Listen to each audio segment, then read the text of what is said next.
एक दिन धुंधकारी ने अपनी माता को बहुत पीटा। बता कहां धन छुपा करके रखा है, नहीं तो आज तुझे मैं मार डालूंगा। डर के मारे धुंधली जो उसकी माता थी कुआं में कूद गई और अपना प्राणों का त्याग कर दिया। अब गोकर्ण जी ने सोचा कि अब तुम्हारा नंबर है।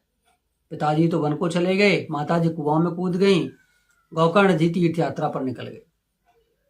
अब धुंधकारी ने वेश्याओं को रखना प्रारंभ कर दिया। सुरापान करते करते उसकी बुद्धि निकृष्ट हो गई, बुद्धि नष्ट हो चुकी थी।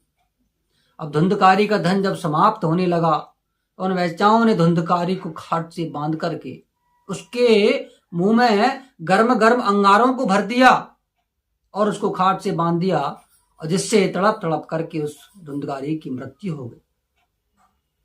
धुंधकारी अपने कर्मों के द्वारा प्रेत बन गया। अब तो दसों दिशाओं में भटकने लगा। भूख, सर्दी, गर्मी, प्यास आदि से व्याकुल होता हुआ चिल्लाता रहता। कुछ समय बीतने पर गोकर्ण जी ने धुंधकारी की मृत्यु का समाचार सुना।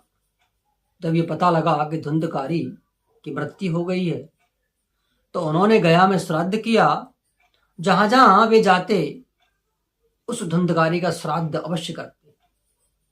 जब गोकर्ण ने अपने घर जब वापस आए, घर के आंगन में जब सोने के लिए पहुंचे, तो उस धुंधकारी ने अपना विराट रूप दिखाया। वो धुंधकारी कभी घोड़ा बन जाए, कभी हाथी बन जाए, कभी भैंसा का रूप विराट रूप धारण कर ले। अंत में उसने क्या किया, एक मनुष्य के आकार के रूप में प्रकट हो गया। गोकर्ण जी ने कहा, कौन हो तुम? रात्रि के समय भयानक रूप तुम क्यों दिखा रहे हो? क्या तू प्रेत है, पिशाच है या राक्षस है? गोकर्ण जी ने अंजलि में जल लेकर के अभिमंत्रित किया और उसके ऊपर छिड़का। वह तो एक मनुष्य के रूप में प्रकट हो गया।